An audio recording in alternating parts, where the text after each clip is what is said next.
My phone buzzed on a marble brunch table, and I saw my boyfriend Venmoing, my best friend, $2,400 for rent.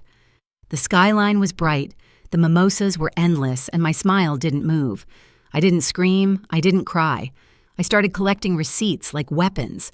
By the time he realized I wasn't guessing, it was already too late. The sharp citrus smell hit me first. Fresh squeezed orange juice.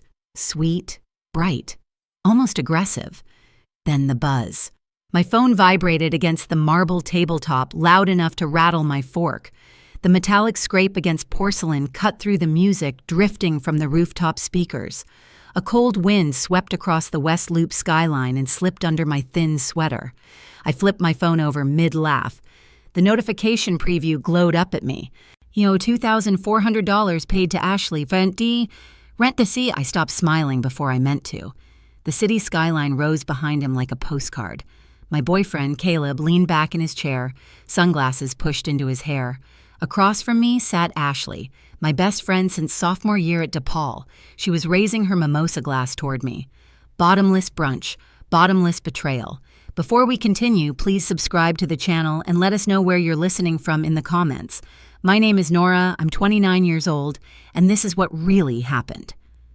Caleb didn't notice the shift in my face. He was in the middle of telling a story about a client presentation downtown.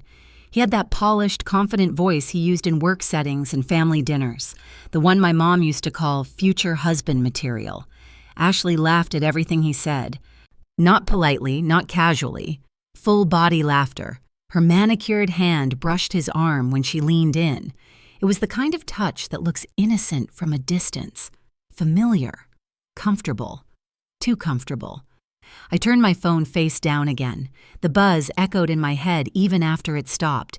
$2,400 to Ashley. From our joint account. We had opened that account 3 years ago at Chase on State Street. The banker had slid the paperwork across the desk and congratulated us like we were signing a marriage license. We needed 2 forms of ID and our social security numbers. Caleb had squeezed my knee under the desk. "Big step," he whispered. Back then, it felt like building something. Now it felt like a receipt. Chicago wind whipped across the rooftop again. The patio heaters flickered uselessly in the daylight. My mimosa tasted sharp when I took a sip. Sour, like it had turned while I wasn't looking. Ashley caught my eye. "You okay?" she asked. Her voice sounded normal. That almost made it worse. I forced a small smile. "Yeah, just cold." Caleb leaned over and kissed my temple. His lips were warm. His breath smelled like orange juice and deceit. We'd moved into our River North apartment 2 years ago, signed the lease together, initialed every page, HOA rules taped to the fridge, trash pickup schedule magnet from Walmart still stuck to the side. I handled the bills, he handled the jokes. That was our division of labor, stable, predictable. Until the buzz. I felt my pulse in my ears, but my face stayed calm. I'd learned that skill early. Growing up with a dad who yelled before he listened teaches you how to hold still. Yet I reached for my fork and cut into my eggs Benedict. The scrape sounded louder than before. $2,400, rent, with a heart emoji. Ashley didn't live alone. She had a studio in Wicker Park. She complained about it constantly. Thin walls, bad landlord. The Starbucks downstairs always out of oat milk. I'd helped her move in, carried boxes up 3 flights because the elevator was broken. So what rent was Caleb paying? I laughed at something no one said. Too late. Too sharp. Caleb glanced at me. "You sure you're good?" he asked. I nodded. "I'm good." It's strange how fast a life can tilt. One notification, one heart emoji, one name you know too well. The rooftop DJ shifted into early 2000s R&B. The bass thumped lightly against the glass railing. And a group of girls behind us clinked glasses and shouted about someone's promotion at Deloitte. Normal Saturday, normal city, my world splitting quietly in half. Ashley picked up her phone and checked something. Her screen lit up for a second. She locked it quickly when she noticed me looking. That movement, small, precise, I filed it away. Caleb launched into another story about a boys' trip to Michigan last month. Lake house. Bonfire. Bad beer. The same weekend, I'd been in line at the DM5 renewing my license, texting him pictures of the ridiculous number they gave me. He'd replied with a heart. He uses that emoji a lot. I swallowed. My phone felt heavy beside my plate, like it was radiating heat. I didn't open it again.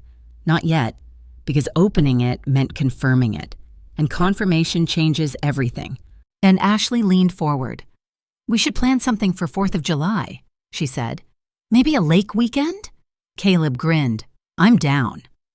Their eyes met for half a second too long. It wasn't dramatic. It wasn't cinematic. It was subtle. Subtle is worse, because subtle can hide for years. I picked up my glass again and forced another sip. The citrus burned. My mind started replaying things I'd ignored. Late work nights. Client dinners. Venmo transfers I never questioned because I trusted him. Trust is expensive. It charges interest, and sometimes you don't realize you're paying for someone else's lifestyle. Ashley reached for a fry from my plate without asking. She'd always done that. We'd shared food since college, shared clothes, shared secrets, shared men? The thought hit me hard. I kept smiling. Control is power, and emotion is leverage, and I wasn't giving them either. Caleb reached for my hand under the table. I let him hold it. His thumb traced small circles on my palm, the same circles he used when I was anxious, when I cried after my grandmother's probate hearing at the county clerk's office last year, case number 2024-17823. I remember staring at that number on the paperwork while he whispered that he'd always protect me. Protect. Interesting word. Ashley lifted her glass. "To us," she said brightly. "To chosen family." Our glasses clinked. The sound was sharp. I wondered if she could hear the buzz, too. The server dropped off another round of mimosas. The bubbles rose fast, aggressive, unapologetic. Caleb squeezed my knee again. "You're quiet," he said softly. "I'm listening," I replied, and I was, listening to tone shifts and listening to pauses.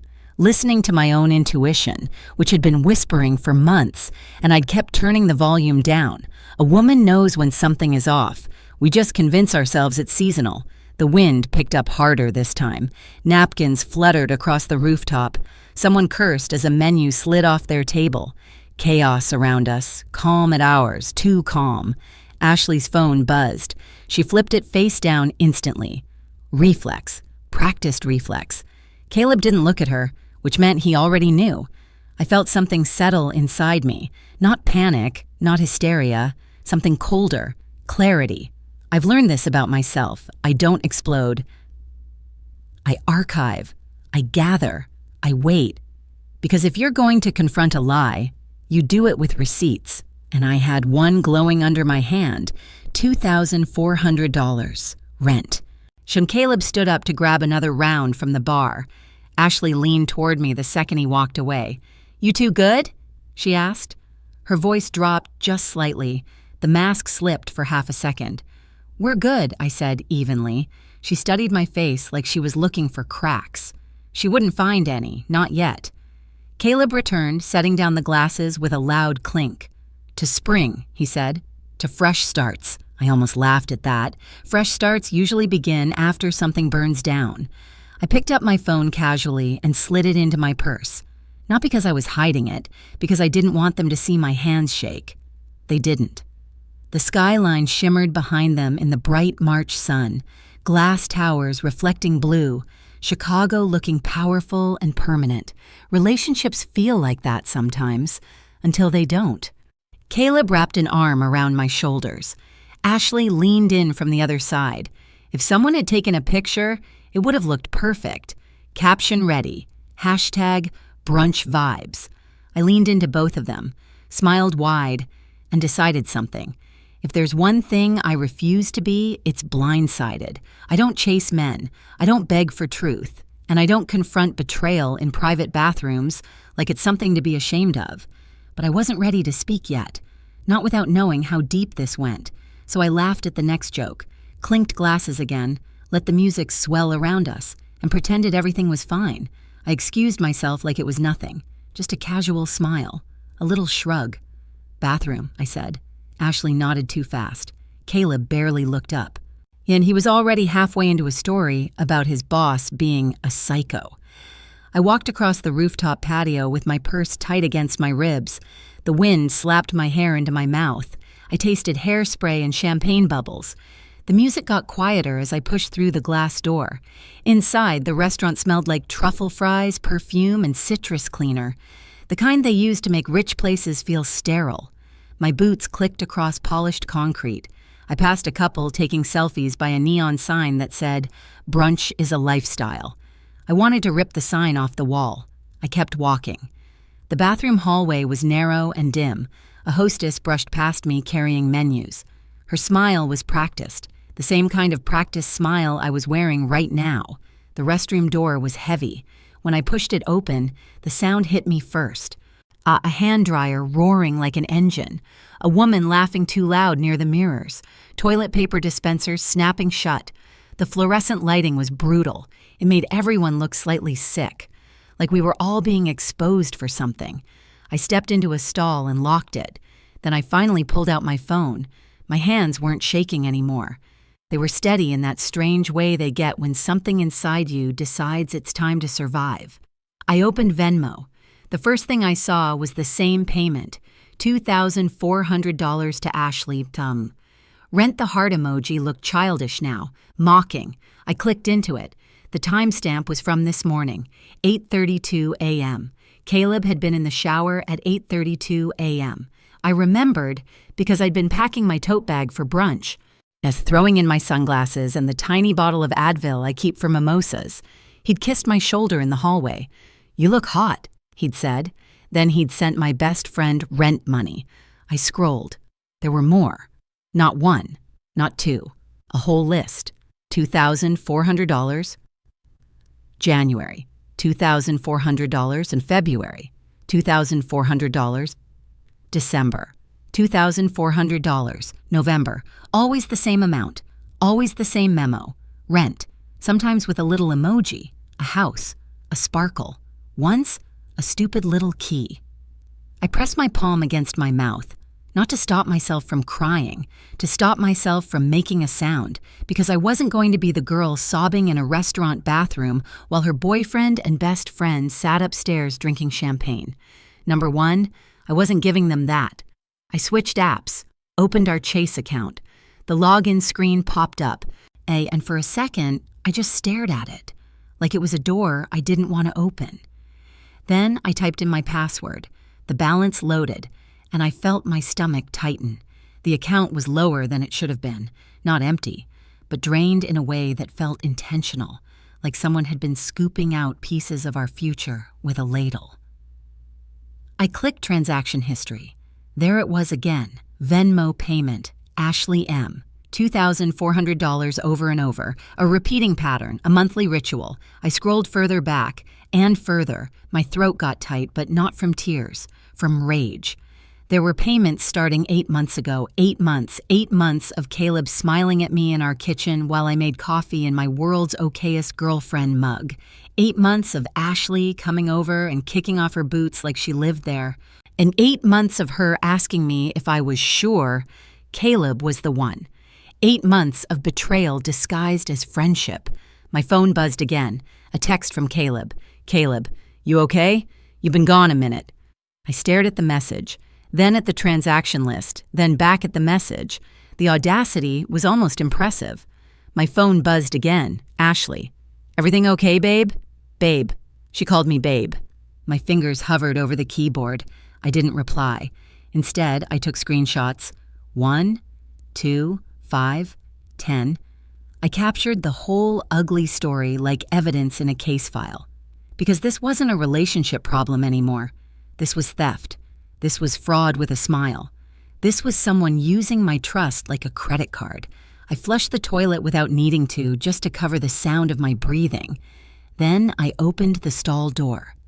The mirror showed a woman with glossy lips and curled hair, wearing a beige trench coat I'd bought on sale at Nordstrom Rack. I looked normal. I looked like I belonged here. but my eyes didn't match the rest of me. They looked sharper, older, like they'd been awake longer than my body had. I turned on the faucet. Cold water rushed out.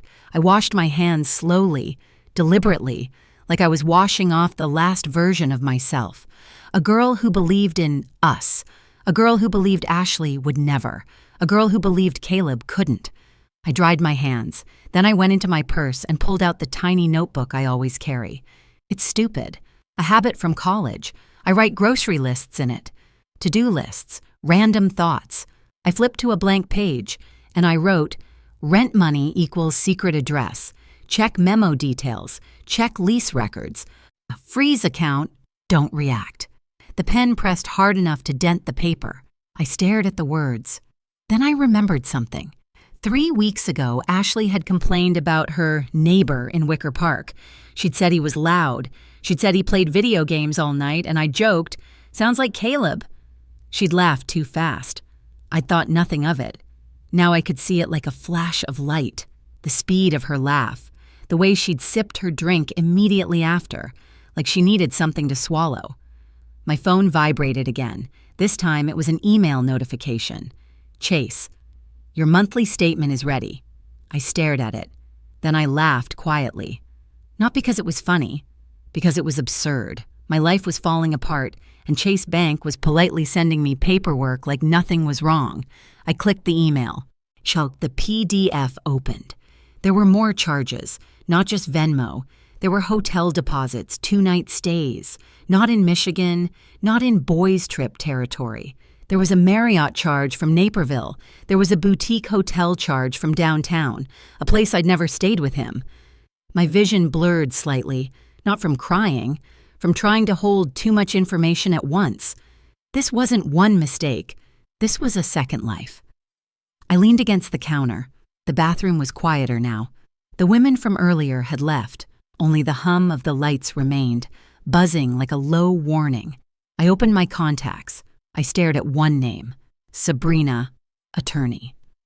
I'd saved it 2 weeks ago after a coworker gave me her number. Sabrina was a family law attorney, but she'd told me once over lunch she handled financial disputes too. 2 weeks ago, and I hadn't been sure why I saved it. I just knew something felt off. It started small. Caleb being weird about his phone, Ashley suddenly showing up everywhere, Caleb insisting we didn't need to renew our lease early. Caleb saying, let's wait before we buy. Like he was stalling, like he was buying time. And now here I was in a rooftop restaurant bathroom, staring at proof that my instincts weren't paranoia. They were a warning system. I didn't call Sabrina, not yet. I wasn't ready to set the fire. I was still gathering gasoline. I opened Google Maps, typed Ashley's name. It pulled up her address in Wicker Park. I copied it into my notes. Then I clicked into the Venmo payment again, and I noticed something, a tiny detail. Under the memo, Venmo listed a note, not visible in the preview, a comment Caleb had left. Thanks for letting me crash there, you're saving me. I stared at it for a long time. Crash there. Crash where? Not her studio. Her studio didn't have room for a second toothbrush, let alone a man with a second life. My nails dug into my palm. I forced myself to breathe in, out, slow. Then I took another screenshot. And another. I wasn't just betrayed. I was being played. And I was done, being the woman who smiles through it. I looked at myself again in the mirror. My mascara was still perfect. My cheeks were still warm from the rooftop sun. I looked like a girl who had everything, a boyfriend, a best friend, a cute apartment, a future. But the mirror didn't show what I felt. It didn't show the humiliation crawling under my skin. It didn't show the rage that was beginning to crystallize. It didn't show the moment I realized I had been funding my own disrespect. I reached into my purse again, pulled out my wallet. Inside was my debit card for the joint account, the one Caleb and I both used. I stared at it. Chase logo, blue letters, clean and harmless. I slid it out. Then I snapped it in half. The plastic cracked with a sharp sound that echoed in the empty bathroom. It felt good, not dramatic, just final. I dropped both pieces into the trash can. Then I opened my banking app again and hit Account Settings. My finger hovered over Freeze Card. One click. A simple tap. A small act of war. I froze it. The screen refreshed. Your card has been temporarily locked. I stared at the words like they were a prayer. Then I locked the other card too, the one in Caleb's wallet. Because it was tied to the same account.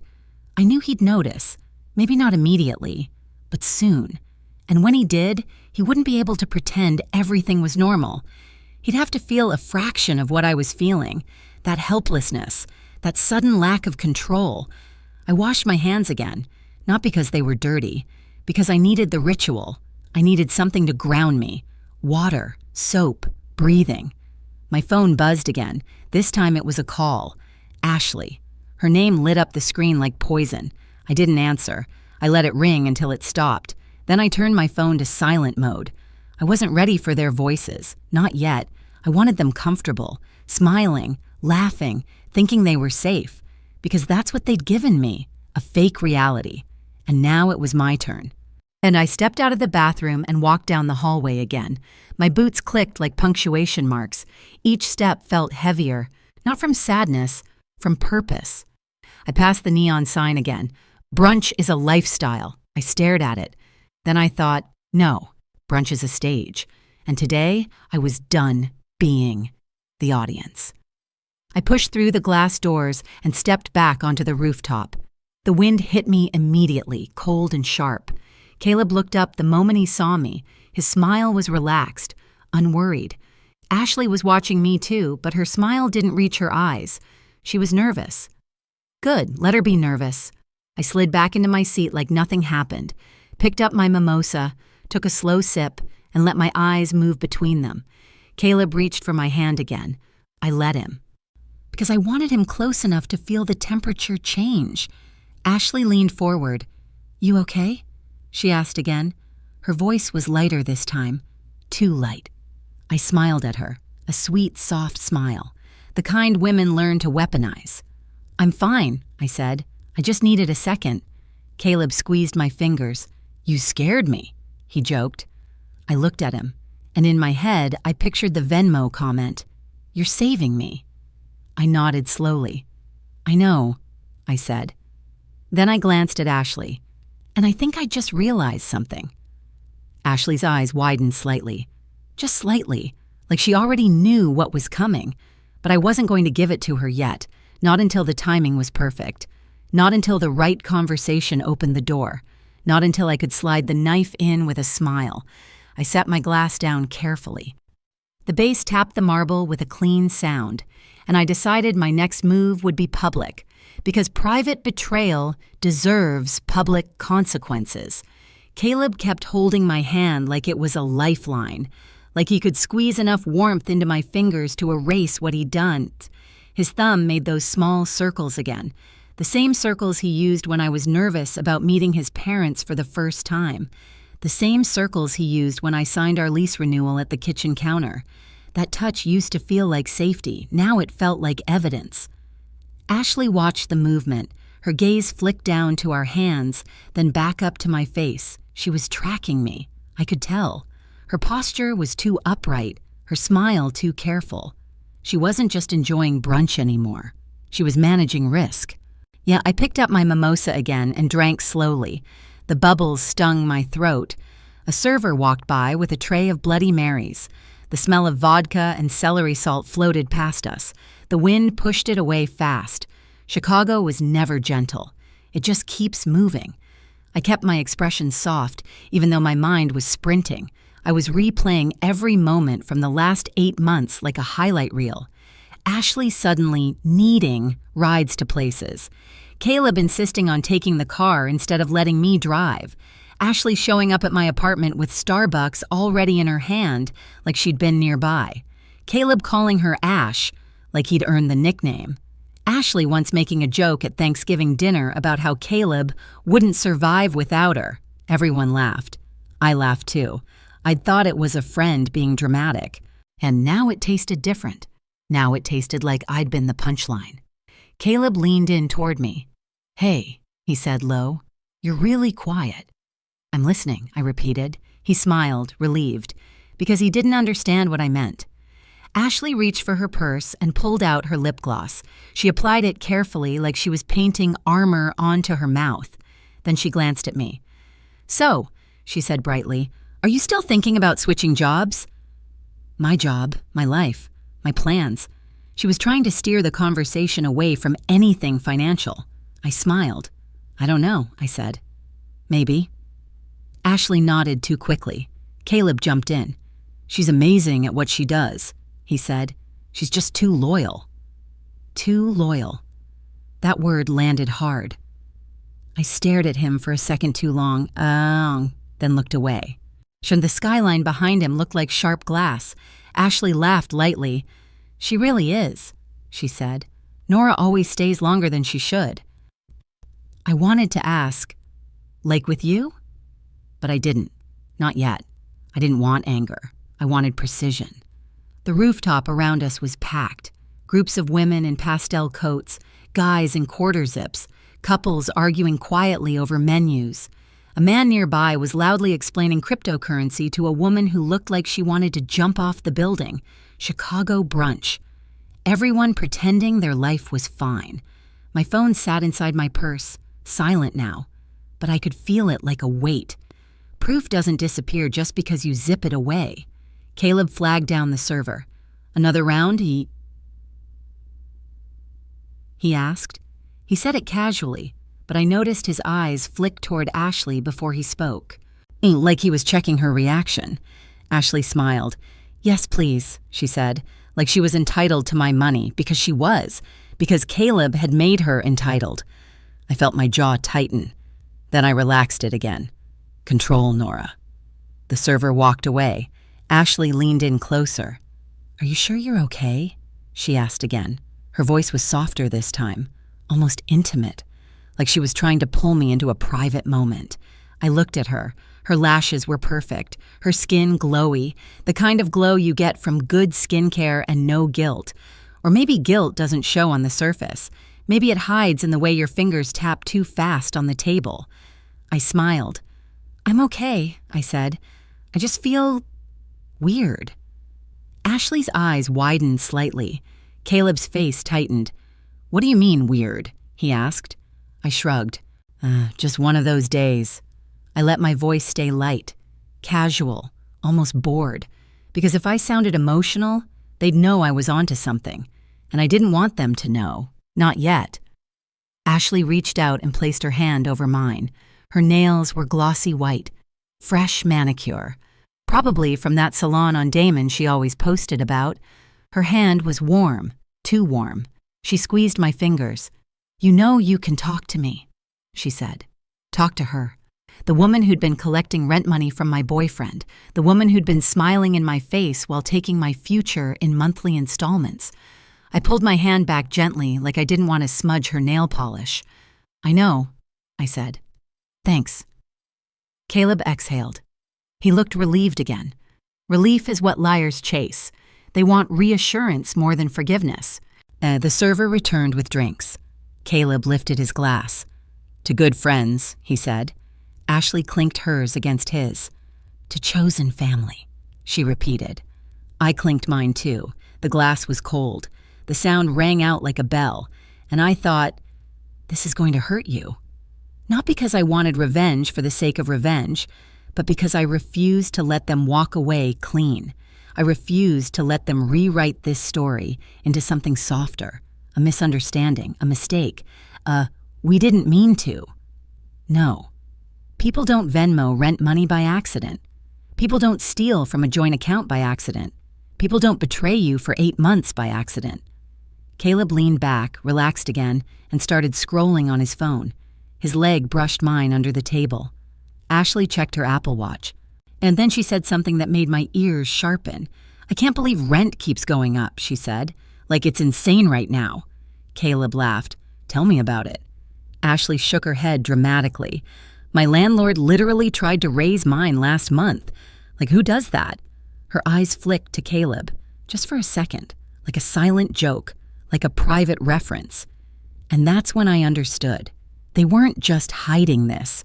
They were enjoying it. They were sharing little inside jokes right in front of me. They were playing a game. And I was the uninvited audience. I set my glass down slowly. The bass tapped the marble again. Caleb looked at me. "You okay?" he asked. I smiled. "Actually," I said, "it's funny you brought up rent." Ashley froze, not dramatically, but her shoulders tightened. Her lips parted slightly like she was about to interrupt me. Caleb's eyebrows lifted. "What?" he asked.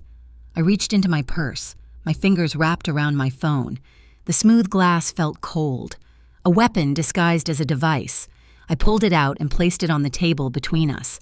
Screen down, like a card waiting to be flipped. Ashley's eyes locked onto it immediately. Her throat moved as she swallowed. Caleb didn't look worried yet. He just looked curious, still arrogant enough to believe he could talk his way out of anything. I leaned back in my chair and crossed my legs slowly. The wind tugged at my coat. My hair whipped across my cheek. I didn't fix it. I let it happen. I wanted to look unbothered, because calm is terrifying when someone expects you to cry. I glanced at Ashley. "So," I said casually, "what exactly do you pay for your place again?" Ashley blinked. "What?" she asked, laughing too loud. Like $2,000. Why?" $2,000, not $2,400. I nodded slowly, like I was doing math in my head. Caleb's smile twitched. Ashley's laugh faded. The space between us stretched tight. I could feel the crowd around us now, the clinking glasses, the distant laughter, the music pulsing, but our table felt sealed off, like we were in our own little courtroom. I tilted my head. $2,000, I repeated. Ashley nodded, eyes darting. "Yeah," she said. "Why?" I tapped my nails against the edge of my phone. 1, 2, 3 taps, then I smiled again.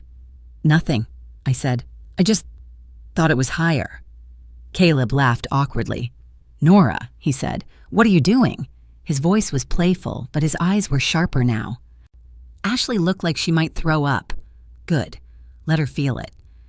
I picked up my mimosa again and took another sip. The sourness was still there, but now it felt useful, like it was keeping me awake. Ashley cleared her throat. "Are you drunk?" she joked. Her voice tried to sound teasing, but it cracked slightly at the end. I set the glass down. "No," I said softly. "I'm actually really sober today." That line felt like it hung in the air, a quiet warning. Caleb shifted in his chair. "Nora," he said again, slower. "What's going on?" I looked at him, and I saw it. The smallest flicker of fear, not because he knew what I was about to do, but because he could sense I was no longer under his control. A man like Caleb thrived on predictability, on women reacting the way he expected, on Ashley being fun, on me being loyal. He didn't know what to do with a woman who had gone quiet. Ashley reached for her phone, then stopped herself. Her fingers hovered like she didn't trust her own movements. I leaned forward slightly. "I'm just thinking about how expensive things are," I said. "Rent, groceries, everything." Caleb forced a laugh. "Yeah," he said. "Inflation's insane." I nodded. "Totally," I said. Then I glanced at Ashley again. "And it's crazy what people will do to afford it." Ashley's eyes widened. Caleb's smile disappeared completely. The wind blew again, hard enough to shake the patio heater behind me. The flame flickered. Ashley's lips parted, but no words came out. Caleb's voice was quieter now. "Nora," he said. "Did something happen?" I held his gaze, and in that moment, I thought about every time he'd told me I was too sensitive, every time he'd rolled his eyes when I asked questions about money, every time he'd acted like I was lucky he chose me. Men like Caleb don't think women keep records. They think we keep feelings. They think we forget details. They think we forgive quickly. They think wrong. I smiled again, softer. "Nothing happened," I said. "Not yet." Ashley's face went pale. Caleb stared at me. I could see his brain working, trying to calculate what I knew, trying to estimate damage, trying to find a lie that could still hold. I picked up my phone and flipped it over. The screen lit up. Ashley's name was still there, glowing in my notification bar like a confession. Caleb's eyes dropped to the screen. His face changed instantly. Like someone had punched the air out of him. He tried to recover fast, too fast. "Oh," he said, laughing. "What is that?" Ashley's fingers curled into a fist under the table. I watched her knuckles turn white. I didn't answer right away. I just let the moment stretch. Because silence is a weapon too. Then I said in the calmest voice I'd ever used in my life, "It's just a Venmo notification." Caleb's throat moved as he swallowed. Ashley stared at her plate like it might save her. I tilted the phone slightly so they could both see the glowing words, and I smiled. $2,400, I said softly, to Ashley. Ashley jerked her head up. Caleb's jaw clenched. I leaned back, and I let the wind whip across my face like applause. "I didn't realize you two had a rent situation," I added. Caleb's mouth opened, then closed. Ashley whispered, "Nora!" But I held up one finger. Not dramatic, just firm, the way a teacher stops a student from talking over her. I wasn't yelling. I wasn't crying. I wasn't shaking. I was steady. And that terrified them more than screaming ever could, because they could already feel it. This wasn't going to be a private argument later. This wasn't going to be smoothed over with excuses and makeup sex. This was going to be public. This was going to be ugly, and it was going to be unforgettable. Caleb finally spoke. "Nora," he said, voice low, "can we talk about this somewhere else?" Somewhere else. Not here. Not in front of people. Not in front of witnesses. Not in front of the version of me they'd been lying to. I looked at him. Then I looked at Ashley. And I smiled like I was about to do something reckless. But I wasn't reckless. I was calculated. I tapped the screen once. Then I said, loud enough for the table next to us to hear, "Sure, we can talk." I paused. "But first, I want to read this out loud." Caleb's hand shot toward my phone. Not aggressively, just fast, like he could swipe the moment away before it existed. I moved the phone slightly out of reach. Not dramatic, just deliberate. "You don't have to," he started. "Oh, I know I don't," I said gently. Ashley's chair scraped against the marble as she shifted. "Nora," she whispered, "this isn't—" "Isn't what?" I asked calmly. The wind carried the sound of laughter from another table. Glasses clinked somewhere behind us. A server called out an order near the bar. Life continued, which felt almost offensive. I held up my phone and read clearly. It's like I was presenting a fun fact. $2,400 paid to Ashley M. rent, with a heart emoji. The table next to us went quiet. Not the whole rooftop, just enough people to notice. Caleb's jaw tightened. Ashley's eyes darted around, calculating exits. I tilted my head slightly. "I just thought that was interesting," I added, "because last I checked, we don't co-sign leases for friends." Caleb leaned in closer, lowering his voice. "Babe, it's not what you think." That word, babe, it sounded smaller now. Ashley's voice shook. "Nora, I was going to tell you." I smiled softly. "When?" Neither of them answered. I glanced down at my phone again, pretending to read carefully. "Oh," I said lightly, "and this isn't the first one." Caleb inhaled sharply. Ashley closed her eyes for a split second. "January, February, December. November," I continued. "Same amount, same memo." I looked up. That's commitment. A woman at the next table whispered something to her friend. I caught the word rent. Caleb straightened in his chair. "Can we please take this downstairs?" he asked. His voice had shifted, less confident, more urgent. I shook my head. "No, I don't think so." Ashley reached for her purse. "People are staring," she muttered. I glanced around. They were. Not everyone, but enough. Curiosity spreads fast in public spaces, especially when money is involved, especially when betrayal smells like citrus and champagne. I placed my phone flat on the table between us, like evidence at trial. "Explain it," I said simply. Caleb rubbed his temples. "It's temporary," he said quickly. "She needed help." "With what?" I asked. Ashley jumped in. My landlord raised rent and You said it was $2,000, I interrupted gently. She froze. I didn't raise my voice. I didn't even look angry. I just watched.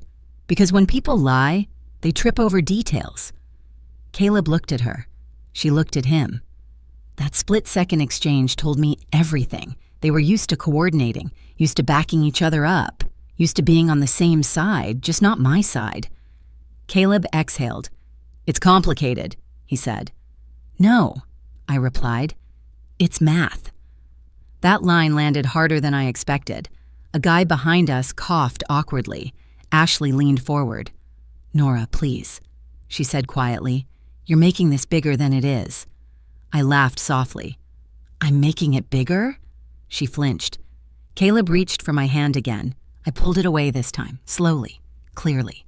Yet his fingers hung in the air for a second before he dropped them. The distance between us felt visible now, like a crack in glass. "Okay," Caleb said. "Fine. I've been staying with her sometimes." The words dropped like a weight, not loud but heavy. Ashley stared at him. Shocked, he said it. "Staying," I repeated. "Just when we needed space," he rushed. "It wasn't needed space?" I asked. My voice was still calm, but something underneath it sharpened. "When exactly did we need space?" He hesitated. Ashley's eyes filled with tears. Tears. Interesting timing. "You've been distant," Caleb said. "We've been arguing." "About what?" I asked. He opened his mouth, closed it, because there was no argument. There had been small disagreements. Laundry, groceries, him forgetting to take out the trash, normal life. Not secret apartment level issues. Ashley wiped at her eyes. "I never meant for this to happen," she whispered. I looked at her. "And what exactly is this?" I asked. Her mascara smudged slightly. The rooftop DJ shifted the music.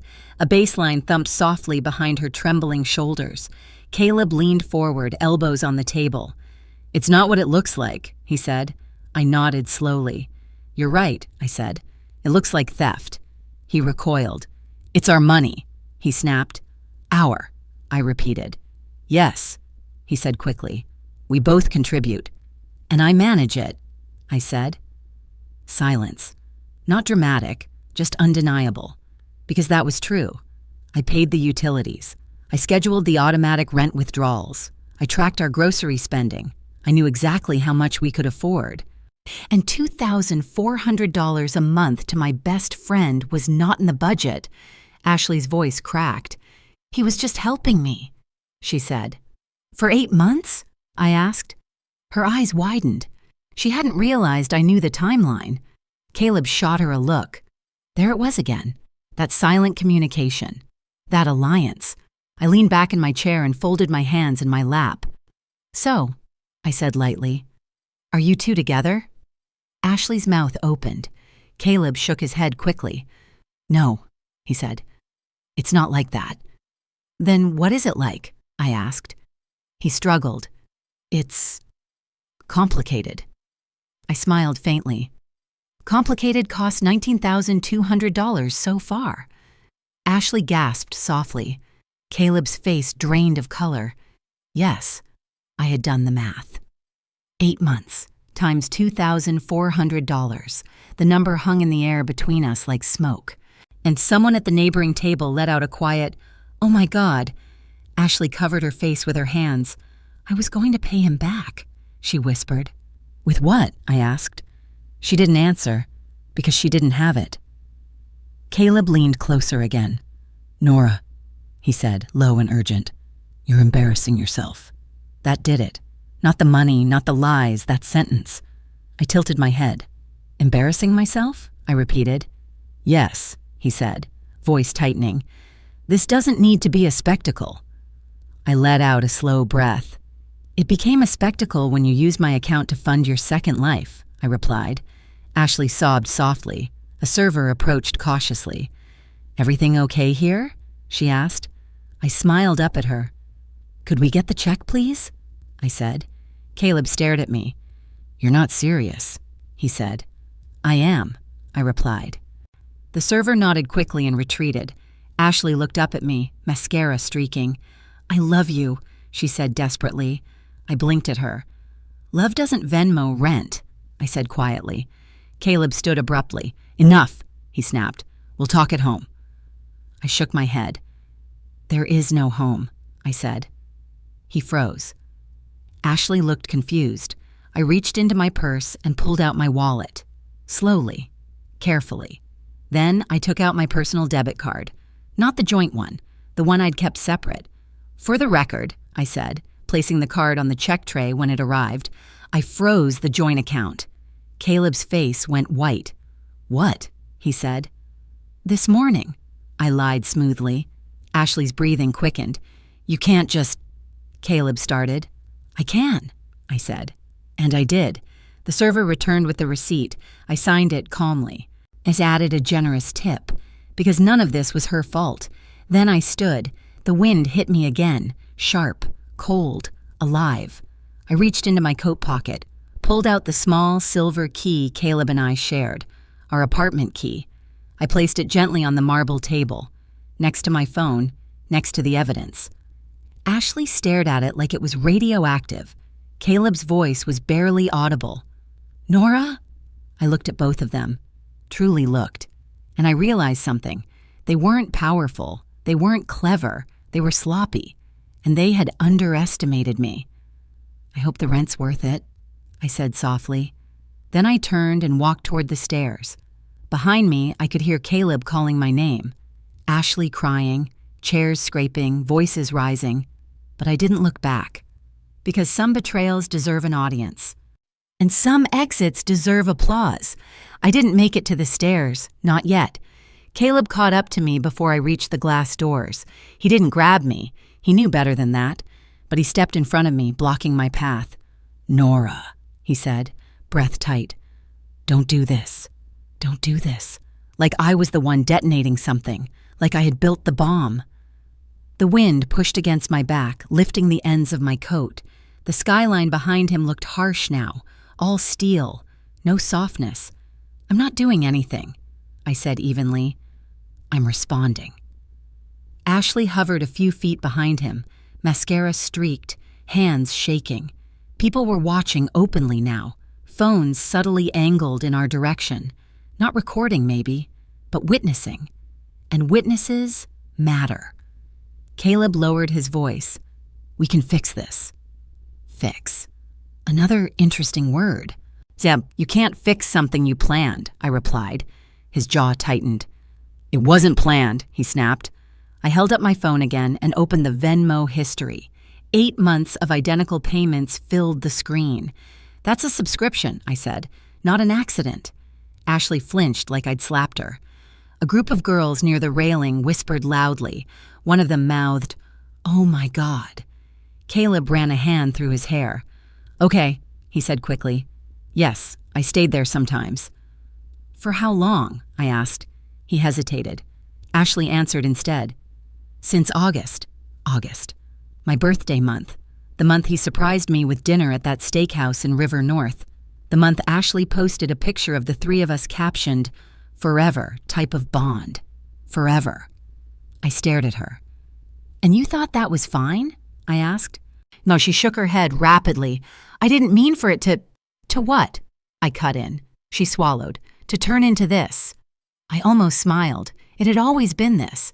They just thought I wouldn't notice. Caleb tried a different angle. "You've been distant," he said again. "You've been stressed about work. I didn't know how to reach you." I blinked slowly. "You reached her just fine." That line landed. Hard. He opened his mouth to argue, then closed it. Ashley stepped forward slightly. "It wasn't supposed to be serious," she said weakly. The wind caught her words and scattered them. "Serious?" I repeated. I laughed once. Short, sharp. "You moved him into a secret apartment." She shook her head. "It's not a secret apartment." I raised an eyebrow. "Then what is it?" She looked at Caleb. He looked at the ground. The truth sat there between us, ugly and exposed. A server tried to squeeze past us with a tray. "Excuse me," she muttered nervously. We shifted just enough to let her through. The normalcy of it felt surreal. People still wanted mimosas. People still wanted selfies. Meanwhile, my life had split open on a rooftop. Caleb stepped closer again. "Let's just go home," he said. "Please." "No," I said simply. Ashley's voice cracked. "Please, Nora, we'll talk." "We are talking," I replied. My calm was starting to scare them. I could see it. They expected screaming, tears, a dramatic scene. Instead, I was measured, controlled, documenting. I opened my banking app again and held it up. "Do you want to explain the hotel charges too?" I asked. Caleb's eyes widened. Ashley looked confused. "What hotel charges?" she asked. And I scrolled. "Marriott in Naperville, 2 nights, January." Caleb's face went pale. Ashley turned toward him slowly. "You said that was a work conference," she whispered. "Oh, interesting." I felt something shift, a crack in their alliance. I scrolled further. "Boutique hotel downtown, December." Ashley's breathing got uneven. "You told me you were with her family for Christmas lights," she said, voice trembling. Caleb's silence was loud, very loud. I tilted my head. "Seems like rent isn't the only thing he's paying for." Ashley stared at him like she'd never seen him before. Caleb ran both hands over his face. "This isn't helping," he muttered. "No," I said. "It's clarifying." A man at a nearby table stood up slowly, pretending to stretch but clearly trying to hear better. Caleb shot me a furious look. "You're twisting this," he said. I shook my head. "I'm reading statements." Ashley took a step back from him. "You said you were staying with me because things were bad," she said shakily. "You said you were miserable." Caleb looked trapped, cornered. For the first time since this started, I wasn't the only one hurt. Ashley's voice rose slightly. "You said you weren't sleeping with her." The words hung in the air. Several heads turned fully now. Caleb's jaw clenched so hard I thought it might crack. "Nora," he hissed. "Stop." "Stop what?" I asked. "Listening?" Ashley looked between us. "You told me you were basically broken up," she said to him. I blinked. "Broken up?" I repeated calmly. Caleb looked at me then, not angry, not confident, just scared. And suddenly it all made sense. He hadn't been choosing between us. He'd been playing both, telling Ashley I was distant, telling me she was struggling, feeding each of us just enough truth to keep us compliant, divide and conquer. Classic. I felt something inside me settle even deeper. This wasn't about them anymore. This was about me reclaiming control. I stepped back slightly, creating physical distance. "Thank you," I said quietly. They both looked at me, confused. "For confirming," I added. Ashley wiped her cheeks. "You knew?" she whispered. "I suspected," I said. That part was true. I had suspected. Not specifics, but patterns. Men don't randomly guard their phones for 8 months. Best friends don't suddenly stop making eye contact during group dinners. Caleb shook his head. "You're blowing this up," he insisted. "No," I said. You did." The wind gusted hard enough to rattle a nearby menu stand. Ashley looked at him with something new in her eyes. Not loyalty, not love, betrayal. Good. Let her taste it too. "You told me you loved me," she whispered to him. Caleb closed his eyes briefly. "I do," he said. The words sounded hollow. I laughed softly. "Which one?" I asked. That line cut through everything. Ashley turned sharply toward me. Her expression shifted. From victim to rival. "You think you're so calm right now," she said, voice shaking, "but you're not better than me." I raised an eyebrow. "I never said I was." She stepped closer. "You ignored him for months," she snapped. "You were always working, always stressed." There it was, the justification, the rewriting of history. I held her gaze. "And that gives you permission to move into my life?" I asked quietly. She faltered. Caleb stepped between us. "Enough," he said sharply. His voice carried. People stared openly now. The DJ lowered the volume slightly, sensing tension. I looked at Caleb. You didn't just cheat, I said. You financed it. His eyes flickered. That landed, because it was true. He hadn't just lied. He had used shared funds. That's not romance. That's calculated. Ashley folded her arms, defensive now. You're acting like you're perfect, she said. I'm not, I replied calmly. But I'm not stealing from my partner. Caleb looked like he might explode. You froze the account? He demanded. Yes, I said. When? This morning. I held his gaze.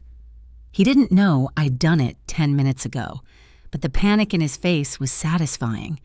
He pulled out his phone quickly and tapped at the screen. A second later, his face confirmed it.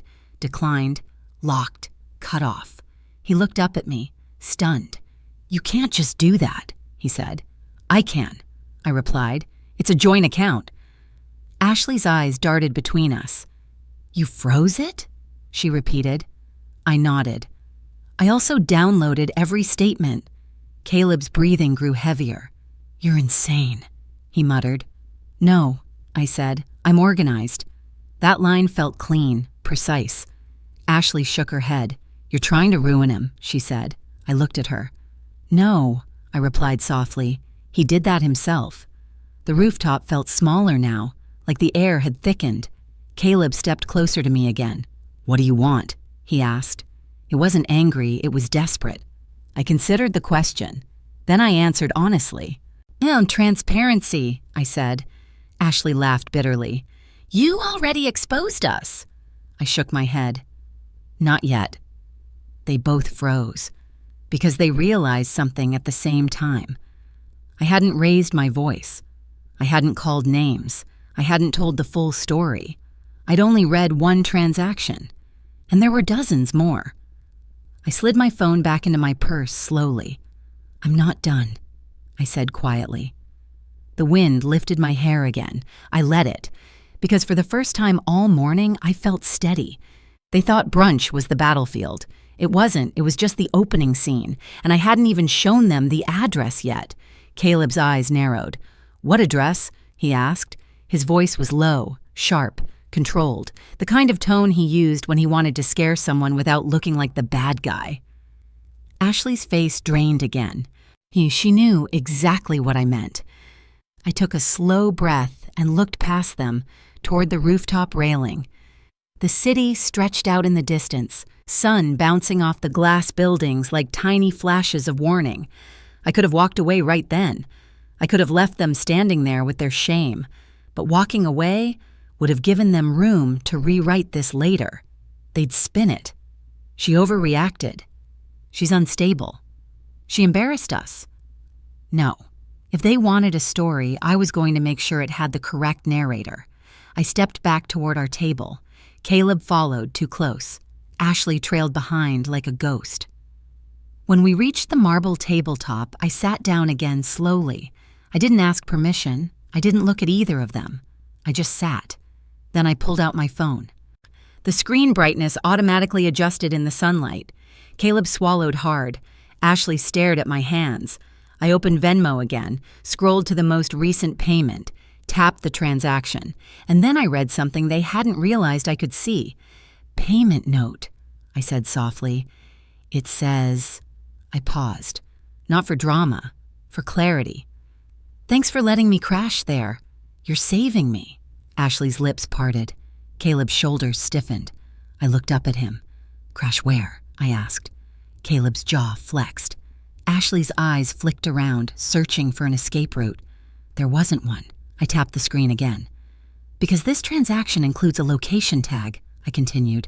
Caleb's eyes widened. Ashley's hands started trembling visibly now. I turned the phone slightly so they could see the small map thumbnail. Then I said the words out loud. 1447 North Halsted. Caleb flinched. Ashley's breath hitched. That address didn't mean anything to most people on the rooftop, but it meant something to me, because I recognized it instantly, not from memory, from my own calendar. That was the address of the notary office I'd used last year for my grandmother's paperwork, a tiny storefront wedged between a vape shop and a nail salon. the place with faded blinds and a cracked Notary Public sign in the window. It wasn't a home. It was a building with multiple units. A place you rent if you don't want anyone to know you live there. Caleb tried to laugh. A fake laugh. "Babe, that's not—" "Don't call me babe," I said, still calm. His laugh died instantly. Ashley whispered, "Nora, please." I looked at her. Her face was wet. Her lipstick smeared slightly. She looked like a girl caught stealing in a department store. Not like my best friend. Not like the woman who stood beside me at my college graduation and screamed my name like she was proud of me. I tilted my head.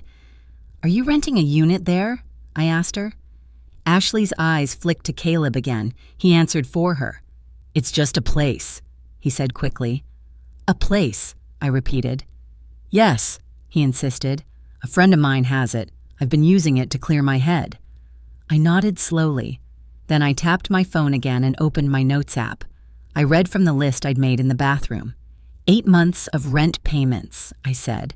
2 hotel stays, a comment about crashing there, and an address that isn't yours, Ashley. Caleb leaned forward. "You're acting like a detective," he said with disgust. And I smiled faintly. "I'm acting like a woman who pays attention." Ashley's voice rose suddenly. "It's not like he moved in with me," she snapped. That outburst was loud enough to pull more attention. People nearby pretended not to stare, but their heads turned anyway.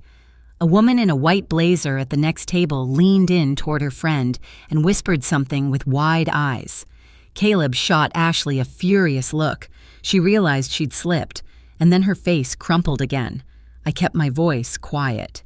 "Then what is it like?" I asked. Ashley looked down at her hands. Caleb exhaled hard. "He needed somewhere to go," Ashley said finally. "He said you two were always fighting." I nodded slowly. "We weren't." Ashley's head snapped up. Caleb cut in quickly. "We were. You just don't remember." That was his favorite tactic. Gaslighting with a smile. I stared at him. "You're telling me I don't remember my own life?" I asked. He looked away. Ashley's eyes filled again. "He said you were planning to leave him," she whispered. I blinked. "What?" Ashley swallowed. "He said you were saving money, that you didn't love him anymore." I let the words settle. Then I laughed once. Not because it was funny, because it was so familiar. Men like Caleb always paint themselves as victims, even when they're holding the knife. I leaned back. "And you believed him," I said. Ashley's voice cracked. "He cried," she said. "He said he didn't know what else to do." Caleb's eyes flashed. "Stop talking," he snapped at her. Ashley flinched. And in that moment, I saw it. This wasn't romance. This was manipulation. He wasn't in love with Ashley. He was using her like he used me. Ashley looked at him with fear, not love. Fear. I stared at Caleb. "Do you talk to her the way you talk to me?" I asked quietly. He didn't answer. Ashley's shoulders shook. "I didn't want to hurt you," she whispered to me. "I swear." I studied her face, and for a split second, I almost believed her. Almost. But then I remembered the Venmo memo. Rent. That wasn't accidental. That wasn't a desperate moment. That was playful. That was intimate. That was a joke they shared behind my back. I reached into my purse and pulled out something else. Not my phone. Not my wallet. A folder. A plain manila folder with a bent corner. Caleb's eyes narrowed. Ashley's crying slowed. They both stared at it like it was a bomb. I placed it on the table. The wind tried to lift the top flap, but I held it down with my palm.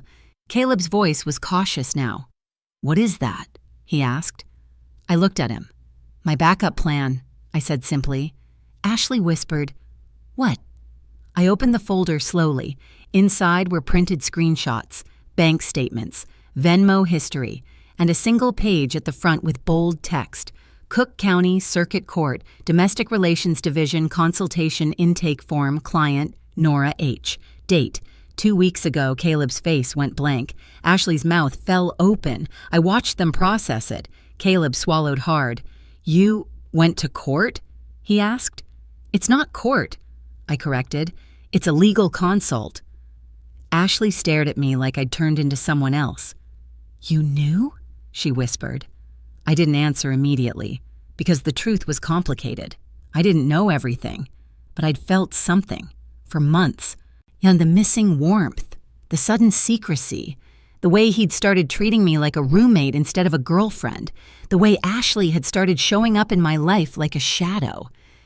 I'd gone to the county clerk's office 2 weeks ago for lunch, and I'd walked into a building that smelled like stale paper and old coffee. I'd sat on a plastic chair under fluorescent lights. I'd waited while people argued about child support and restraining orders, and I'd realized something. Love doesn't protect you. Paperwork does. I looked at Caleb. I didn't know it was Ashley, I said, but I knew you were hiding money. Caleb's voice tightened. So you've been spying on me? I shook my head. No, I replied. I've been preparing. Ashley's crying stopped completely now. She looked stunned.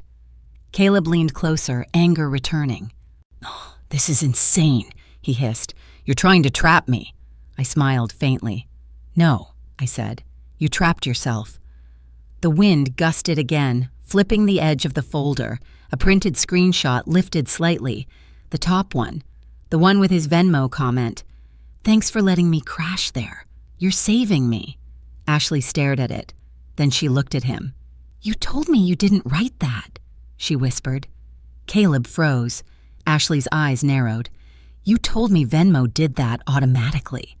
Caleb didn't respond, and suddenly Ashley's pain shifted. Her face hardened. Her tears dried up like she was done being pathetic. She turned to him. You've been lying to me too, she said. Caleb's jaw clenched. Shut up, he muttered. Ashley's voice rose. No, she snapped. No, I'm not shutting up. You said you loved me. Caleb looked at her like she was inconvenient, like she was an app he could delete. I said what you needed to hear, he replied coldly. That sentence hit her like a slap. And honestly, it hit me too, because I realized something in that moment. He'd said what I needed to hear too. Every time, every holiday, every time I questioned him, every time I asked if we were okay. He had never loved me the way I loved him. He loved control. He loved comfort. He loved being adored by 2 women at once. Ashley's voice broke. You're disgusting, she whispered. Caleb turned back to me, trying to regain dominance. This is between us, he said. I shook my head slowly. No, I replied. You made it between all of us. I slid the folder toward him. Go ahead, I said. Look. He didn't touch it. Because he knew what was inside. He knew how bad it looked. He knew witnesses were watching. I glanced around. A couple at a nearby table had stopped eating entirely. Their plates sat untouched. A guy was pretending to scroll his phone, but his head was angled toward us. The rooftop felt like a courtroom now, not silent, not still, but attentive.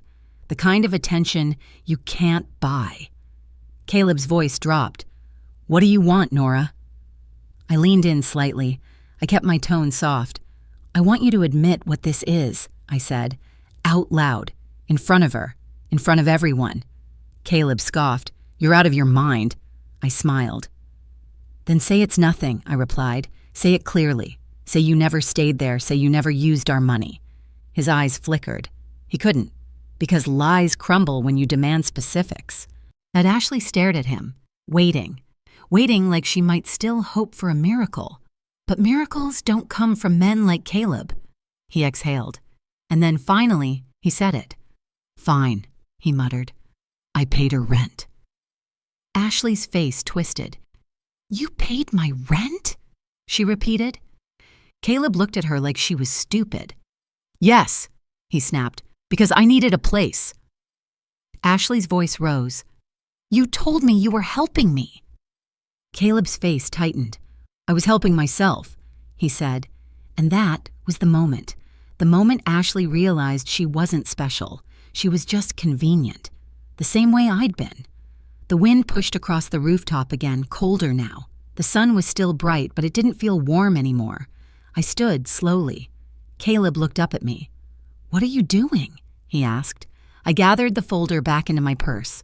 I'm leaving," I said. Ashley's voice cracked. "Nora," I looked at her. "You can keep him," I said quietly, "but you can't keep my money." Caleb stood too. "You can't just walk away," he snapped. I tilted my head.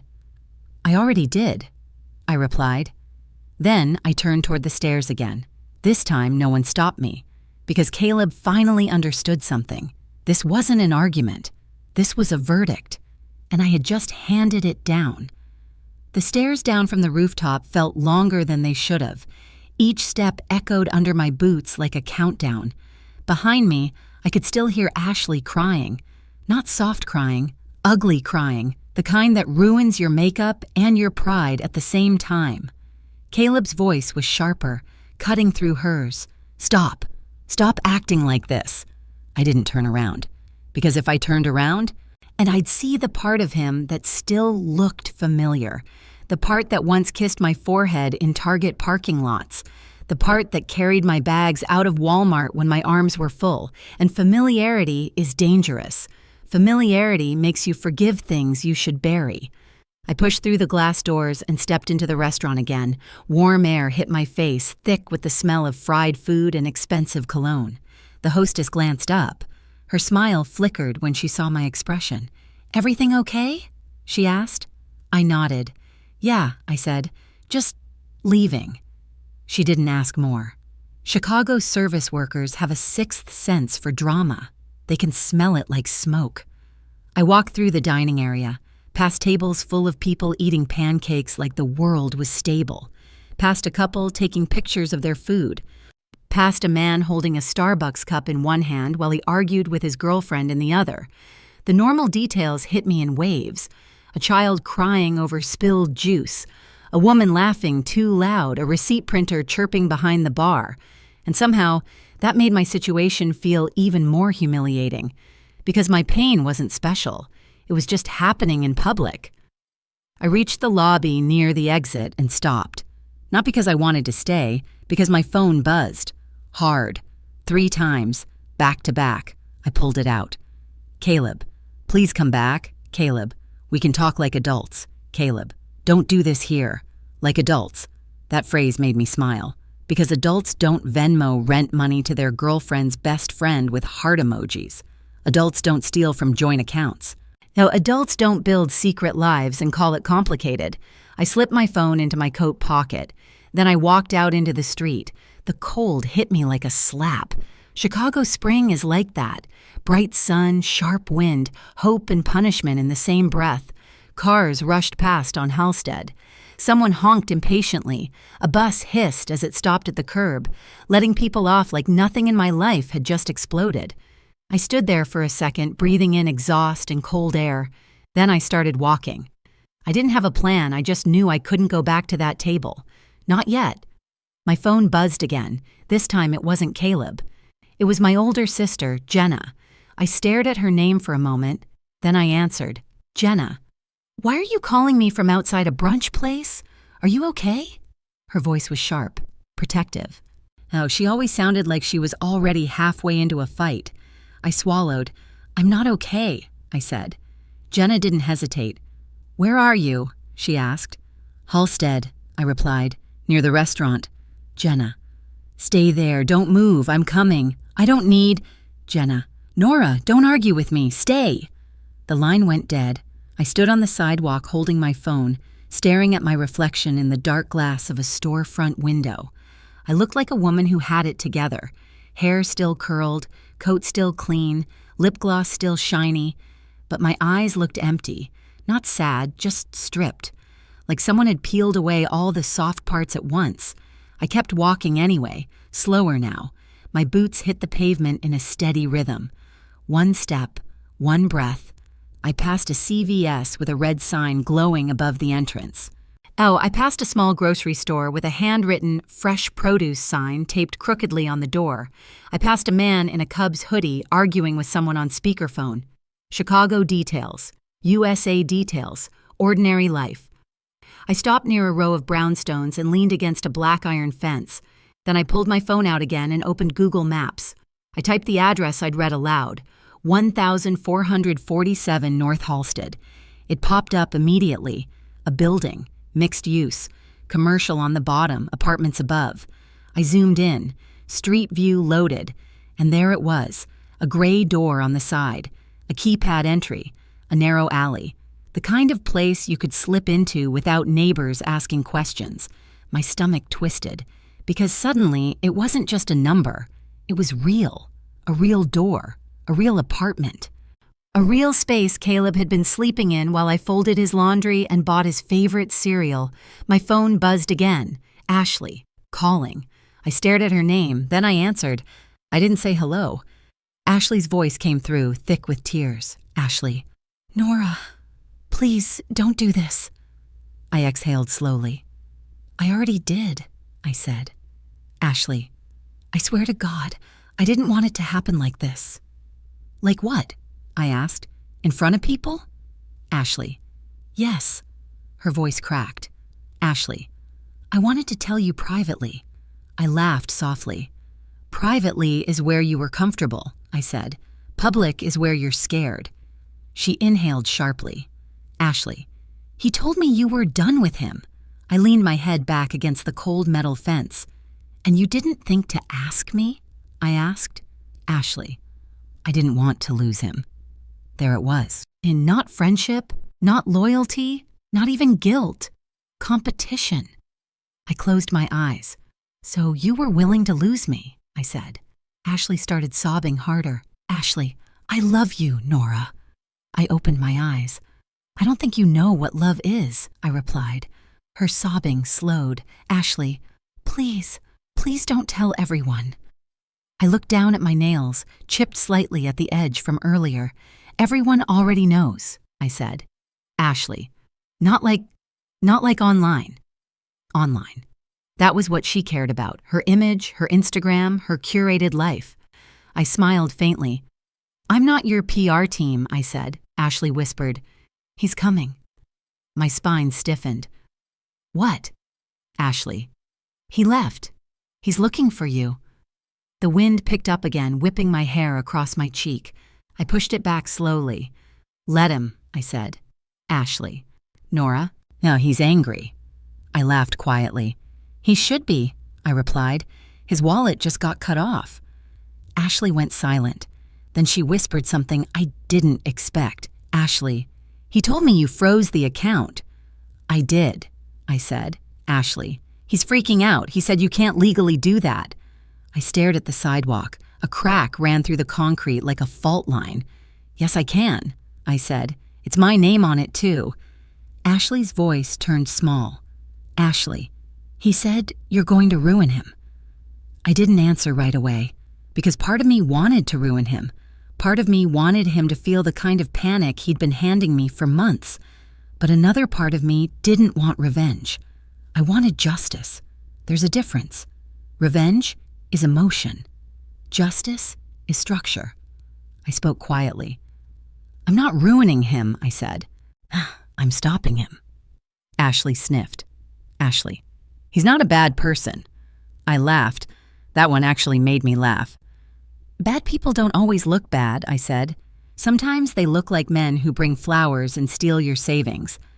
Ashley started crying again. Ashley, I'm sorry. I believed she was sorry, but not because she loved me, because she got caught. I heard footsteps approaching. Fast, heavy. I looked up, and there he was. Caleb, walking toward me like he owned the sidewalk. His face was flushed, his hair messy from running his hands through it. His eyes were locked on me like I was the enemy. I ended the call without warning. Ashley didn't deserve a goodbye. Caleb stopped a few feet away. He was breathing hard, not from the walk, from rage. You're insane, he said immediately. I didn't flinch, and I just stared at him. Caleb stepped closer. You humiliated me, he snapped. I tilted my head. You humiliated yourself, I replied. His nostrils flared. You froze our account, he said, voice rising. You can't do that. I already did, I said. He laughed bitterly. You think you're so smart, he said. You think you have power now. I looked at him calmly. I do have power now, I replied, because I have facts. Caleb's eyes flicked around, checking if anyone was watching. 2 women nearby slowed their pace. A guy walking his dog glanced over. Caleb lowered his voice. You need to unlock the account, he said. No, I replied. His face twisted. I have bills, he hissed. I smiled faintly. Then ask Ashley, I said. That line hit him like a brick. He stepped forward again, closer now. You're making a huge mistake, he said. I held his gaze. No, I replied softly. My mistake was trusting you. Caleb's jaw clenched. Then he said the thing that confirmed everything I already knew. I didn't even want to tell you like this, he snapped, but Ashley needed help, and you were too busy to notice. I stared at him. You're blaming me, I said. He shrugged. You weren't exactly present, he replied. The wind carried his words away, but the sting stayed. I nodded slowly. Okay, I said. Caleb blinked, surprised by my calm. Okay, he repeated. Yes, I said. If that's your story, stick with it. His eyebrows furrowed. What are you talking about? I reached into my purse again and pulled out the manila folder. Caleb's face tightened immediately. He hated that folder because it made this real. And it made this documented. It made this impossible to charm his way out of. I opened it and pulled out one printed page. Not the Venmo screenshot, not the bank statement, something else. A record search. Cook County property and lease registry results. I'd run it 2 days ago when my gut wouldn't let me sleep, and I'd saved it, because instincts are only useful when you act on them. I held the paper up. Unit 3B, I said softly. Caleb froze. I continued. Leaseholder, Caleb Morgan. His face drained of color. The wind whipped the paper in my hand, but I held it steady. You didn't just crash there, I said quietly. You signed a lease. Caleb stared at the page like it was a death sentence. Then he looked up at me, and for the first time all day, he had nothing to say. Caleb's mouth opened, then closed. His eyes moved from the paper in my hand to my face, like he was trying to figure out when I stopped being predictable. The wind whipped my coat around my legs. A car passed too fast and sprayed dirty slush water from a puddle onto the curb. Chicago spring, bright sun, dirty streets, perfect metaphor. He reached out for the paper. I pulled it back. You don't get to take evidence, I said calmly. Caleb's nostrils flared. Where did you get that? He demanded. I smiled faintly. Public records, I replied. It's amazing what's available when you stop trusting words. He scoffed, trying to regain control. That doesn't prove anything, he said. It proves you signed a lease, I answered. He swallowed hard. The fear was still there, buried under anger. But fear is honest. Anger is a costume. Caleb stepped closer. His voice dropped into that low tone he used when he wanted to sound like the adult in the room. This is insane, he said. You're stalking me. I tilted my head. You're renting an apartment behind my back, I replied. And I'm stalking you? He opened his mouth again, then his eyes flicked to the side. Because someone was watching. A woman in a puffer jacket had stopped near the corner with her dog. The dog was sniffing the ground, but the woman's eyes were locked on us. A guy leaning against a parking meter had his AirPods in, but his head was angled our way. Caleb noticed. His posture shifted. He straightened, smoothing his hair like he suddenly cared about appearances. That told me everything. He didn't care that he hurt me. He cared that strangers might think he was the villain. I folded the paper neatly and slid it back into my folder. Then I zipped the folder into my purse. Caleb's eyes followed every movement, like he was watching me lock away his control. Nora, he said, softer now, let's talk inside, please. Inside. Always inside. Always private. Because private is where he could manipulate. Private is where he could cry. Where he could touch my face and say the right words. Where he could turn this into a love story again. I shook my head. No. Caleb's jaw clenched. You're being dramatic, he muttered. I smiled.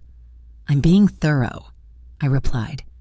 He took a step closer, too close. His voice sharpened again. You're going to regret this. I looked him dead in the eye. I already regretted it, I said quietly. For months. I just didn't know why. His expression shifted. And for a second, I saw it. The real him. The man who didn't see me as a partner. The man who saw me as a resource. A paycheck. A stable apartment. A woman who made his life easier. He leaned forward slightly. You can't prove anything, he said. I blinked slowly. You're standing in front of me, I replied. That's proof enough. Caleb's lips curled. You think people are going to take your side? He asked. Ashley has friends too. I stared at him. Then I laughed softly. Not because it was funny, because it was pathetic. He thought this was a popularity contest. He thought this was high school. He thought the winner was whoever got the most sympathy. I took a step back. I don't need people to take my side, I said. I just need them to know the truth. Caleb's phone buzzed in his pocket. He pulled it out quickly. His eyes scanned the screen, then his face tightened. He looked up at me. What did you do? He asked. I raised an eyebrow. I froze the account, I reminded him. No, he snapped. Not that. Something else. He turned his phone toward me. A notification. Chase alert. Your account access has been restricted due to unusual activity. Please contact customer support. I stared at it. Then I smiled slowly, because that wasn't me. That meant Chase had flagged him trying to override the lock, trying to force access, trying to pull money. My calm deepened, because now I had something even better than screenshots. I had proof he panicked, proof he tried to move fast, proof he was scrambling. Caleb's voice rose. Did you call the bank? He demanded. No, I said honestly. He stared at me. And then he looked down at his phone again, tapping rapidly. His fingers shook slightly, not from the cold, from fear, because money is his oxygen, and I had just put my hand over his mouth. A car door slammed behind us. Jenna, my sister. She walked toward us fast, her blonde hair pulled into a tight ponytail. She wore black leggings, a gray sweatshirt, and that expression she gets when she's ready to ruin someone's day. She didn't even glance at Caleb at first. She went straight to me. Jenna, are you okay? I nodded. I'm fine, I said. Jenna's eyes scanned my face anyway. Then she turned to Caleb. Her voice was calm, but it had teeth. Jenna, who the hell do you think you are? Caleb straightened, immediately switching into charm mode. Jenna, he said, forcing a smile. This is a misunderstanding. Jenna laughed once, not soft, not polite, a harsh bark of disbelief. Jenna, misunderstanding is ordering the wrong sandwich. This is fraud. Caleb's face tightened. I didn't. Jenna stepped closer. Jenna, did you take money from my sister's joint account to pay her best friend? Caleb froze. I watched him try to calculate his response. Lie? Deny? Charm? But Jenna didn't give him room. Jenna, because if you did, I'm calling the cops right now. Caleb's eyes widened. You can't just... Jenna pulled her phone out immediately. Jenna, watch me. Caleb's voice turned sharp. You're overreacting. Jenna stared at him. Jenna, men always say that when they're caught. That line made me want to hug her. Caleb turned toward me, his voice suddenly softer. Nora, tell her to calm down. Tell her like I was his translator, like I was his handler, like my job was to make women easier for him. I didn't respond. Jenna's eyes narrowed. Jenna, don't talk to her like she's your assistant. Caleb exhaled hard. Look, he said, Ashley needed help. Nora agreed. Jenna's head snapped toward me. Jenna, did you agree? I shook my head once. No, I said. Simple. Final. Caleb's face twisted. That's not true, he snapped. Jenna stepped closer. Jenna, then prove it. Caleb hesitated. Jenna, show me the text where Nora said yes. He didn't have it, because it didn't exist. Jenna turned her phone screen toward him, already dialing. Jenna. I'm calling Chicago PD and I'm also calling Chase Fraud Department. Which one do you want first? Caleb's eyes flashed. Oh, you're crazy, he muttered. Jenna smiled. Jenna. No, I'm protective. Caleb looked at me again, desperate. Nora, please, don't do this. I stared at him. My voice was quiet. I didn't do this, I said. You did. Caleb's shoulders dropped slightly, like he realized the charm wasn't working, so he tried something else. His face hardened. You think you're winning, he said, but you're not. Jenna laughed again. Jenna. Oh, she's winning. Caleb's eyes narrowed. You don't even know the whole story, he snapped. Jenna stepped back slightly, crossing her arms. Jenna. Then tell it. Caleb looked around, checking the street again. He lowered his voice. It wasn't just Ashley, he said quietly. I blinked. Jenna's posture stiffened. What? I asked. Caleb swallowed. His voice sounded strained now, like the truth was heavy even for him. There were other payments, he admitted. Jenna's eyes widened. Other payments to who? She demanded.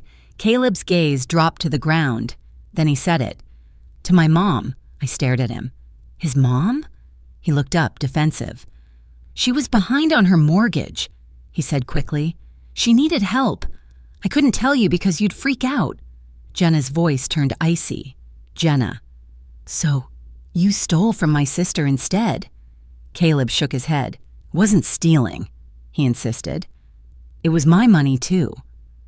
I stared at him. And the apartment lease? I asked. He didn't answer, because he couldn't. He'd already admitted too much. Jenna's phone buzzed. She glanced at the screen, then her expression shifted, from anger to something sharper. Interesting, she said. Caleb's eyes flicked toward her. Oh, what? He asked. Jenna looked at me, then at Caleb. Then she read the text message out loud. Jenna. Ashley just texted me. Caleb froze. Jenna's voice was calm but deadly. Jenna. She says you're not paying her rent. Caleb's face went white. Jenna continued. Jenna. She says you're paying rent for the apartment you got for both of you. My stomach tightened. Jenna looked at him like he was dirt. Jenna. She says she's been living there. Caleb's lips parted, but no sound came out, and suddenly, the betrayal wasn't just money. It was physical, real, concrete, a door, a bed, a space he'd built without me. I stared at Caleb. You put her in an apartment, I said quietly. He didn't deny it, because he couldn't, and that silence was the loudest confession I'd heard all day. The street noise felt distant. Now cars still passed, a bus still groaned at the curb, someone laughed down the block, but all I could hear was that silence between us. You put her in an apartment, I repeated. Caleb looked at the ground. That was answer enough. Jenna let out a slow, disbelieving breath. Jenna. So you didn't help her. You moved her. Caleb's jaw tightened. It wasn't like that, he muttered. I studied his face. The man who once stood in line with me at the DM5 for 2 hours because my license expired. The man who kissed my forehead at Thanksgiving while my mom carved turkey. The man who said, we're building something real.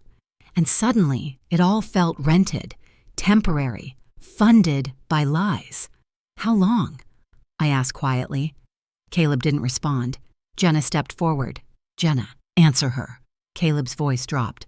Since October. October. My birthday dinner, our pumpkin patch pictures, the Halloween party where Ashley came dressed as an angel and Caleb couldn't stop looking at her.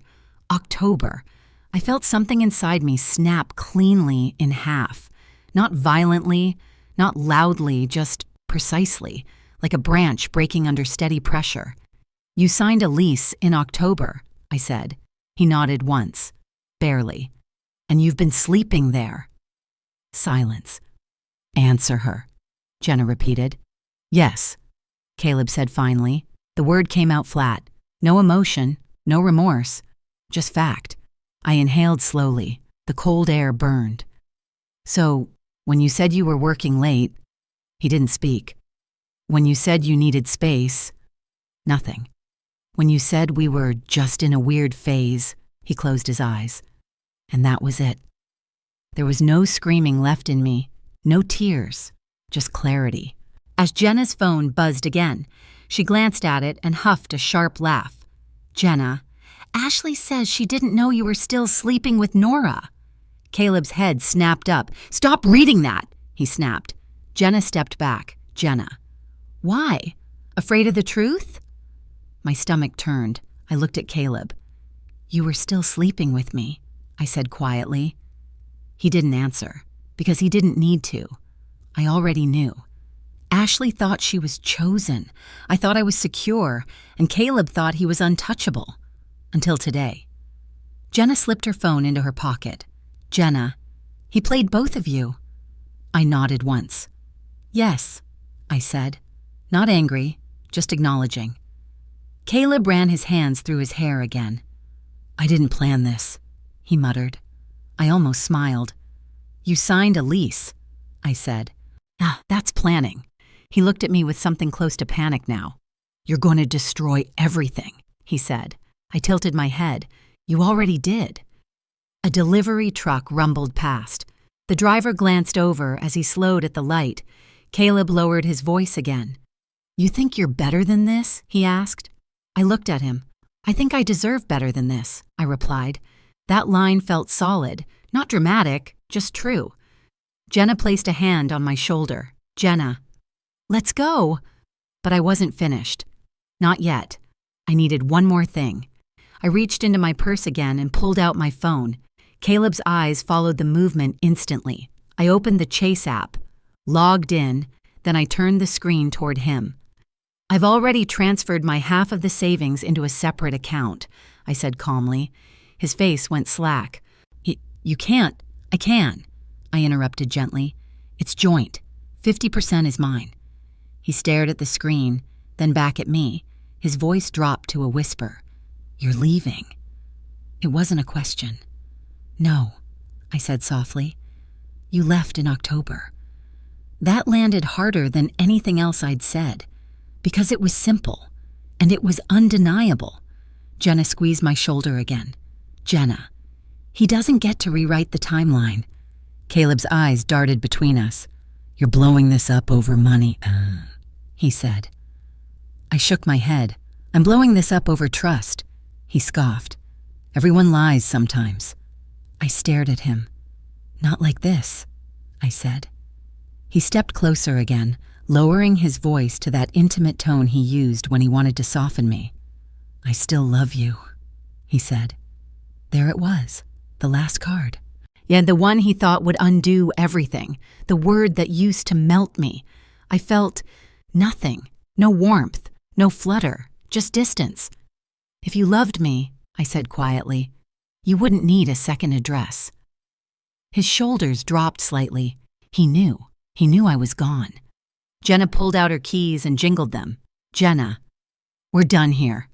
Caleb's voice sharpened one last time. You think anyone's going to believe you? He snapped. I met his eyes. I don't need belief, I said. I have records. His mouth tightened. You're cold, he muttered. I smiled faintly. No, I replied. I'm clear. Jenna and I turned toward her car, but Caleb called out again. Nora. I stopped, not because I wanted to, because I needed closure. I turned back slowly. He looked smaller now, less polished, less powerful. Just a man standing on a sidewalk with no access to his money and no script left. What? I asked.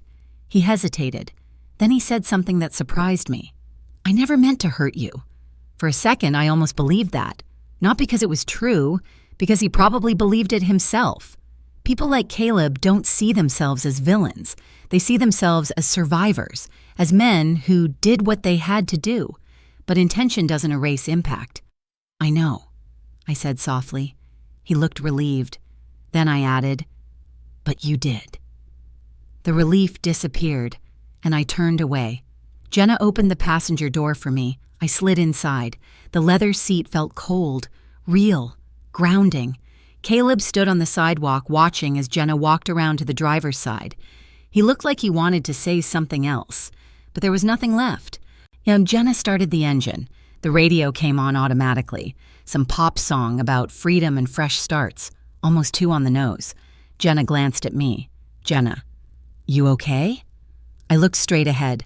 The street blurred slightly through the windshield. I will be, I said. She nodded once. Jenna, he's trash. I let out a slow breath. He's predictable, I corrected. Jenna smirked. Jenna. Same thing. She pulled away from the curb. In the rear view mirror, I saw Caleb standing there, alone, phone in hand, probably trying to figure out who else he could call. Ashley, his mom, anyone who would still answer. The building with the gray door wasn't far from here. The secret apartment, the life he thought he could juggle. But juggling only works until something drops. And today, he dropped everything. And I leaned my head back against the seat and closed my eyes for a moment. I didn't cry. I didn't scream. I just let the silence settle inside me. Because this wasn't devastation. It was correction. It was the universe handing me clarity in the ugliest wrapping possible. And as Jenna merged onto the main road, I realized something. He didn't lose me today. He lost access to my money, to my loyalty, to my patience. And access is what he loved most. 2 weeks later, Chicago looked like it always does in early spring. Half-wet sidewalks, piles of dirty snow melting into gray slush. People walking fast like warmth was something you had to earn. But I felt different. Not healed, not fully, just awake. Jenna had let me crash at her place the first night. Her condo smelled like vanilla candles and clean laundry. She didn't ask too many questions. She just handed me a sweatshirt and a glass of water like I was a wounded animal. The next morning, she drove me back to River North, to our apartment, the one I had called home. The building lobby smelled like someone's burnt toast and the lemony disinfectant the cleaning staff used. The doorman gave me a polite nod like he didn't know my world had exploded. Maybe he did. Maybe everyone always knows. Jenna walked beside me as we stepped into the elevator. The doors closed with a soft hiss. Jenna, if he's there, don't talk. Just pack. I nodded. My hands were steady. That was the weird part. I wasn't shaking. I wasn't dizzy. I felt organized, like my body had decided emotions were inefficient. The elevator chimed. We stepped into the hallway. Our hallway. Neutral carpet. Now soft lighting. A faint smell of someone's dog. I unlocked the door with my spare key. Not the one I left on the brunch table. The backup key I kept in my wallet like a paranoid habit. The lock clicked. The door opened.